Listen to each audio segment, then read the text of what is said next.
함께 나오실 성경 말씀 창세기 27장 41절에서 45절의 말씀입니다.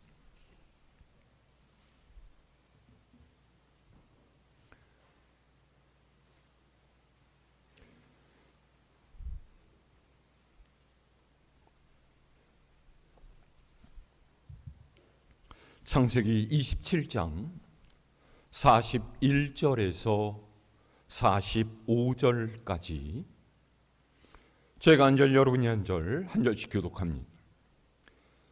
그의 아버지가 야곱에게 축복한 그 축복으로 말미암아 에서가 야곱을 미워하여 심중에 이르기를 아버지를 곡할 때가 가까웠은즉 내가 내 아우 야곱을 죽이리라 하였더니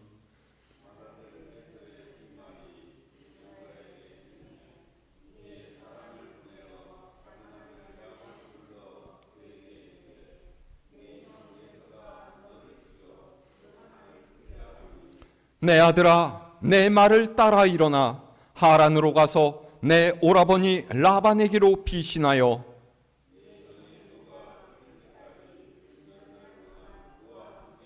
함께합니다.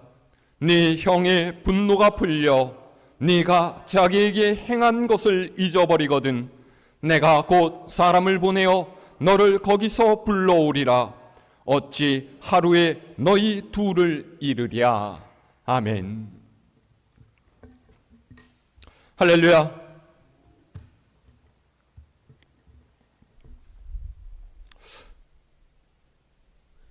여러분들은 어떠신지 모르겠지만은 우리나라 사람은 보통 성격이 급한 것으로 유명합니다.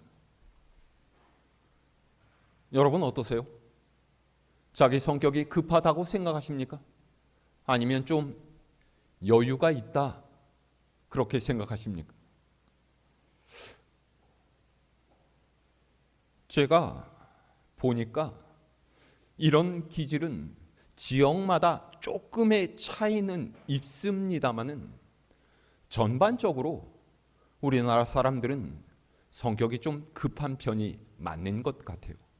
그리고 이런 기질은 우리 일상생활 곳곳에서 드러나게 되어 있죠. 제가 목포에서도 살고 전주에서도 살았습니다. 근데 여러분 우리가 가지는 선입견이 어떻습니까? 어떤 곳이 더 성격 급한 사람이 많을 것 같아요? 전주요? 목포요? 이거 제가 지역 비하를 하려는 그런 게 아니라요. 저는 목포 사람들이 훨씬 더 성격이 급할 거라고 생각해요.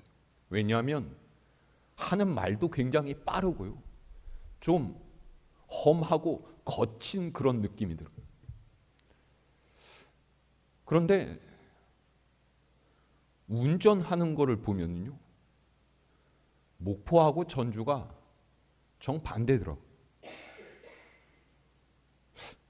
제가 전주에 가서 알게 됐는데요. 전주 사람들이 우리나라에서 험하게 운전하기로는 첫손에 꼽힌대요. 제가 직접 이런 경우를 봤는데요. 이렇게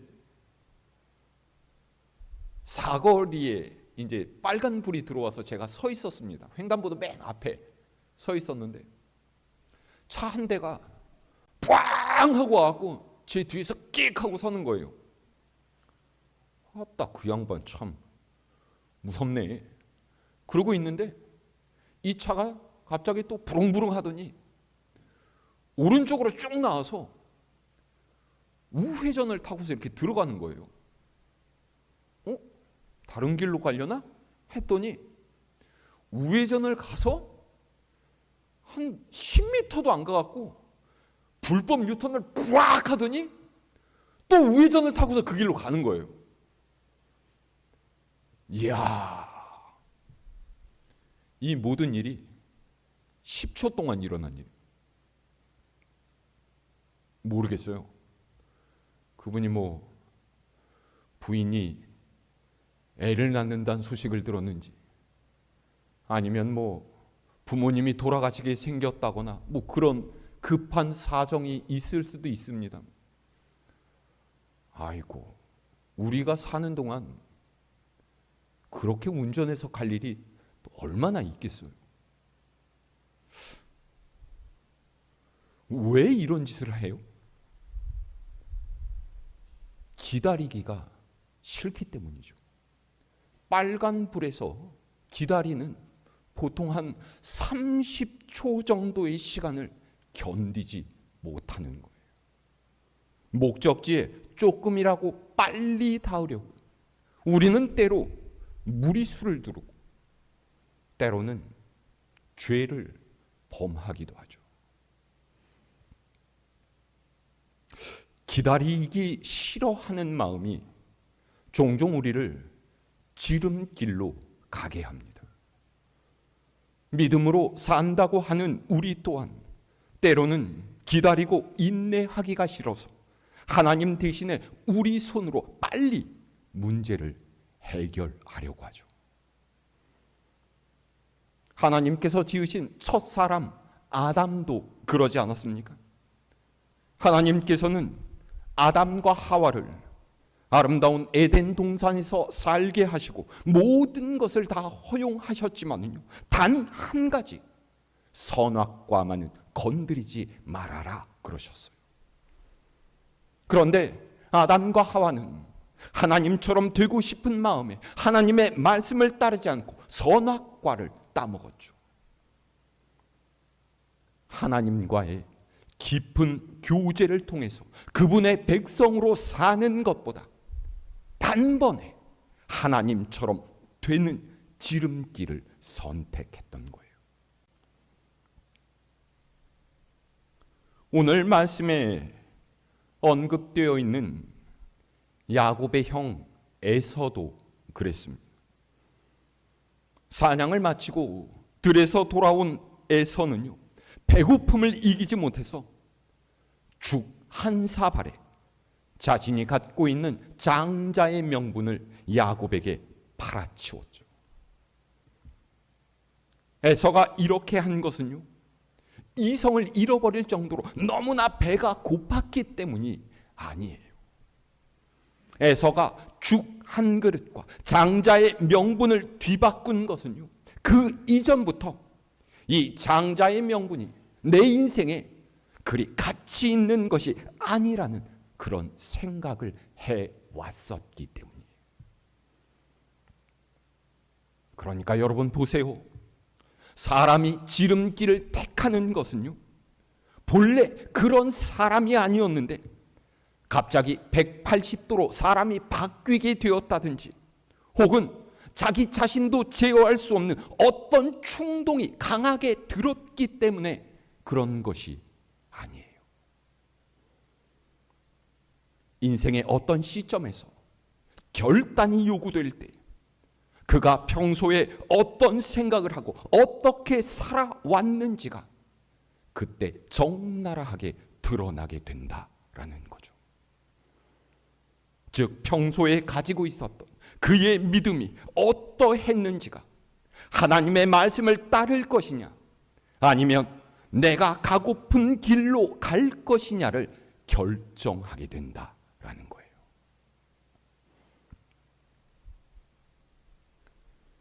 지름길을 택한 것은 에서뿐만이 아니라 야곱과 그의 어머니 리브가도 마찬가지입니다. 사실 리브가는요, 쌍둥이 에서와 야곱을 임신했을 때 이 형제에 대한 하나님의 말씀을 들은 적이 있어요. 여러분 성경을 보셔서 아시겠지만 에서와 야곱은 어머니의 뱃속에서부터 싸웠어요. 제가 임신을 안 해서 모르겠지만 애들이 뱃속에서 싸웠다는 게 뭔 일인지 모르겠어요. 근데 어쨌든 어머니로서는 굉장히 괴로운 형편이었겠죠. 그래서 이삭이 이 일을 어떻게 해야 되나 하나님께 물어봤어요. 그랬더니 하나님께서 뭐라고 말씀하셨습니까? 창세기 25장 23절에는요 이렇게 되어 있어요. 여호와께서 그에게 이르시되 두 국민이 네 태중에 있구나. 두 민족이 네 복중에서부터 나누이리라. 이 족속이 저 족속보다 강하겠고 큰 자가 어린 자를 섬기리라 하셨더라. 아멘.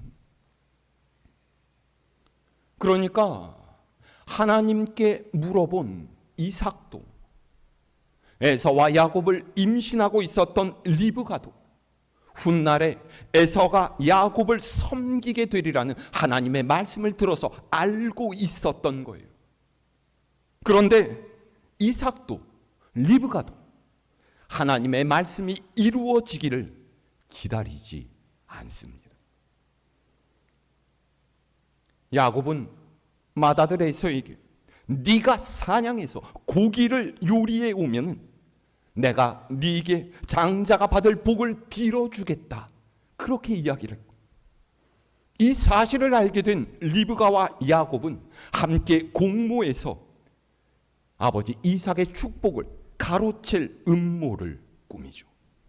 그리고 우리가 알고 있는 대로 이 모자는 눈이 어두워진 이삭을 속여서 에서에게 주려고 했던 장자의 축복을 받아내요. 뒤늦게 에서가 도착해서 울고 불고 난리를 쳤지만은 이미 엎질러진 물을 주워 담을 수는 없는 노릇이었죠. 그런데 여러분, 이 상황을 한번 보세요. 이삭도 리브가도 그들이 받았던 하나님의 말씀은 전혀 개의치 않고 있어요. 하나님의 말씀을 들었다면요, 그 말씀이 어떻게 이루어질지 순종하는 마음으로 기도하면서 기다려야 하는데, 이들은 자기가 바라고 뜻하는 바를 어떻게든지 관철시켜내려고 수를 씁니다. 그리고 결국은 속임수를 쓰기까지 하면서 자기가 바라는 목적을 이루어내죠. 하나님께서 일러주신 길을 놓아두고서 사람의 뜻대로 행하는 지름길로 질러간 거예요. 그런데 이렇게 행동해서 얻게 된 결과가 무엇입니까? 이 가족은 완전히 반으로 갈라져 버렸어요. 함께 살아왔던 아내의 속임수 때문에 에서가 아닌 야곱에게 복을 빌어주게 된 것을 알게 된 이삭, 어떤 마음이 들었겠어요? 엄청난 배신감에 휩싸이고 미운 감정이 들지 않았겠습니까? 에서는 또 어때요? 동생 야곱을 향한 불타는 증오심으로 틈만 생기면 동생을 죽여버리겠다 기회를 엿보게 됐죠. 이렇게 이 가정의 평화는 완전히 박살나버렸어요.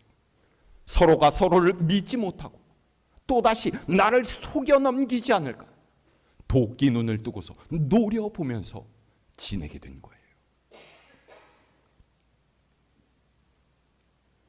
여러분 보세요. 지름길로 가려고 하는 사람의 욕망은요, 언제나 이런 결과들을 낳습니다. 선하게 인도하시는 하나님의 손길을 기다리지 못하고 더 빨리 가고 더 급하게 얻으려는 마음이 죄를 저지르게 만들어요. 아담과 하와를 보세요. 하나님처럼 되고 싶어서 선악과를 먹었는데요, 그 결과가 무엇입니까? 죄로 인한 수치심과 하나님을 두려워하는 마음을 품게 되었죠. 하나님처럼 되고 하나님과 더 가까워지는 것이 아니라 도리어 죄 때문에 하나님과는 원수 사이가 되어버린 거예요. 모든 것이 넉넉하고 풍부했던 에덴 동산에서 쫓겨나서 땀 흘리고 땅을 갈며 수고해야만 먹고 살 수 있게 됐고요. 영생을 누리지 못하고 언젠가는 죽는 처지가 되어버렸죠.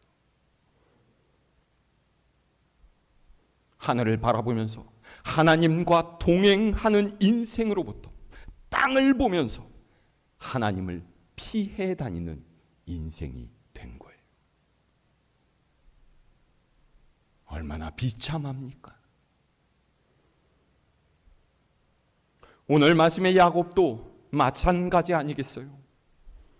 야곱은 아버지로부터, 형으로부터 아버지의 축복을 훔쳐내는 데는 성공을 했지만 그 대신에 야반 도주하듯이 집에서 도망쳐야 했고요. 오랜 시간을 이국 땅에서 살아야만 했죠. 자, 우리 오늘 말씀 41절에서 45절까지 다시 함께 읽어볼까요? 시작. 그의 아버지가 야곱에게 축복한 그 축복으로 말미암아 에서가 야곱을 미워하여 심중에 이르기를 아버지를 곡할 때가 가까웠은즉 내가 내 아우 야곱을 죽이리라 하였더니 맏아들 에서의 이 말이 리브가에게 들리매 이에 사람을 보내어 작은 아들 야곱을 불러 그에게 이르되 네 형 에서가 너를 죽여 그 한을 풀려 하니 내 아들아 내 말을 따라 일어나 하란으로 가서 내 오라버니 라반에게로 피신하여 네 형의 노가 풀리기까지 몇 날 동안 그와 함께 거주하라. 네 형의 분노가 풀려 네가 자기에게 행한 것을 잊어버리거든 내가 곧 사람을 보내어 너를 거기서 불러오리라. 어찌 하루에 너희 둘을 이르랴. 아멘. 에서가 야곱을 죽이려 한다라는 것을 알아차린 리브가는 야곱을 불러서 하란에 사는 자기 오빠 라반에게로 피하라고 일러줍니다. 네 형 에서의 화가 풀리기까지 몇 날 동안 거기 머물러 있어라 그러죠. 리브가의 생각에는 한 달포 정도, 길어봤자 한 두어 달만 지나면은 에서의 분노가 가라앉을 것이고 그러면 야곱이 다시 집으로 돌아와도 될 것이다 이렇게 생각한 거예요. 자, 그런데 그것이 사람의 생각대로 되어집니까? 안 돼요. 야곱은 외삼촌 라반 아래에서 하인처럼 일하면서 장장 20년의 세월을 보내게 됩니다. 하나님의 뜻을 따르지 않고 지름길로 들어섰던 그 한 번의 엇나감이 꽃다운 청년 시절을 포함한 무려 20년 동안 남의 집에서 눈칫밥을 얻어먹는 타향살이를 하게 만든 거예요. 여러분 보세요. 리브가와 야곱의 선택이 가져온 결과가 대체 무엇입니까? 야곱은 장자가 받아야 될 축복을 받았지만은요, 그것을 하나도 누리지 못했어요. 부자였던 아버지 이삭으로부터 동전 한 푼도 물려받지 못했고요. 심지어는 그를 그토록 사랑해 주었던 어머니 리브가의 임종조차 보지 못했죠. 이것이 다 그가 빠른 지름길을 선택했기 때문이에요. 하나님의 인도하심을 기다리지 못하고 조급증에 빠져서 자기의 뜻대로 행동했기 때문이죠.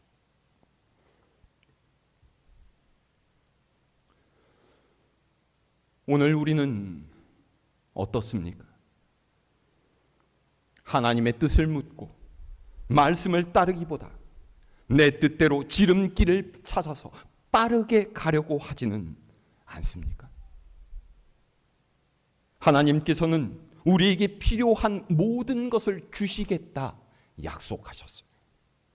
우리가 할 일은 이 약속을 믿고서 하나님의 때와 하나님의 방법을 기다리는 거예요. 그런데 안타깝게도 우리는 종종 아담처럼 그리고 야곱처럼 이 일이 빨리 진행되기를 바라면서 지름길로 가려고 해요. 그래서 지켜야 할 절차를 무시합니다. 내가 원하는 바를 이루기 위해서 다른 사람을 슬쩍 속일 때도 있고요. 부정적인 방법을 동원해서라도 내 뜻을 관철시키려고 하죠. 여러분 보세요. 하나님께서는 이미 야곱을 향한 분명한 계획을 갖고 계셨고요. 그것을 이삭과 리브가에게 알려주셨어요. 이들은 하나님께서 그 일을 이루시기를 기다려야만 했어요. 하지만 이들은 기다리지 못했죠. 그래서 지름길로 접어들어가고 그 때문에 가정이 풍비박산 나게 되었어요. 혹 어떤 분은 이렇게 이야기할 수 있어요. 목사님, 만약에 리브가가 이삭을 속여서 야곱에게 축복 기도를 받게 하지 않았더라면 어떻게 되었겠습니까? 그러면 이삭은 야곱이 아닌 에서에게 복을 빌어줬을 거 아니겠어요? 그러니까 하나님께서는 리브가의 행동을 통해서 하나님의 뜻을 이루신 것이라 말할 수 있지 않겠습니까? 여러분 어떻게 생각하십니까? 저는 전혀 그렇지 않다고 생각합니다. 하나님께서는 악한 속임수나 편법을 통해서 그분의 뜻을 이루시는 분이 아니세요. 하나님의 역사는 다툼과 분쟁을 통해서 사람을 망가뜨리거나 상처를 주고 고통스럽게 하는 것으로 나타나지 않습니다. 그것은 하나님의 방법이 아니에요. 하나님께서는 그분의 성품에 어긋나는 일을 하시지 않습니다.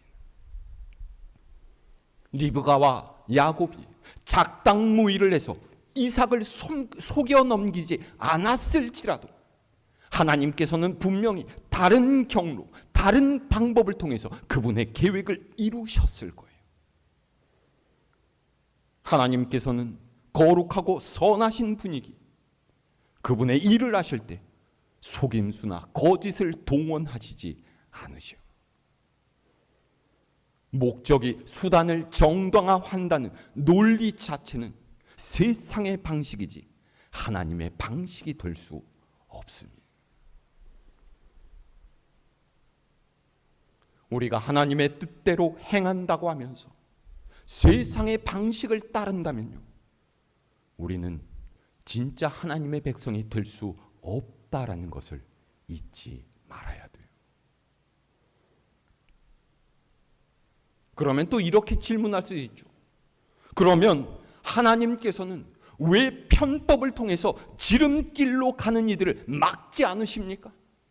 아예 원천부터 차단하셨으면 되지 않겠어요? 하나님께서는 우리가 스스로 깨달아 알기를 원하세요. 여러분, 자녀들 키워보시지 않았습니까?